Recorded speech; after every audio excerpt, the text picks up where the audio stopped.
सिख ईसाई सभी आपस में भाई भाई।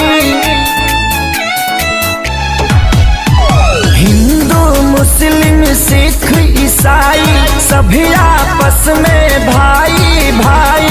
हर जगह तीनों रंग आसमान में, सब मिलकर जन गण मन गाओ, इस तिरंगे के सम्मान में। सब मिलकर जन गण मन गाओ, इस तिरंगे के सम्मान में।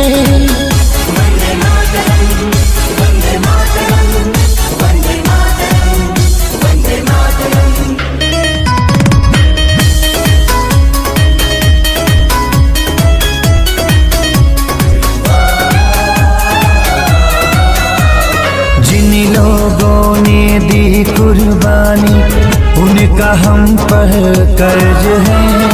आजादी को कायम रखना हम सभी का फर्ज है। इसकी लहर में माँ की ममता बूढ़े बाप की सीख है। मासूम बच्चों की किलकारी विधवा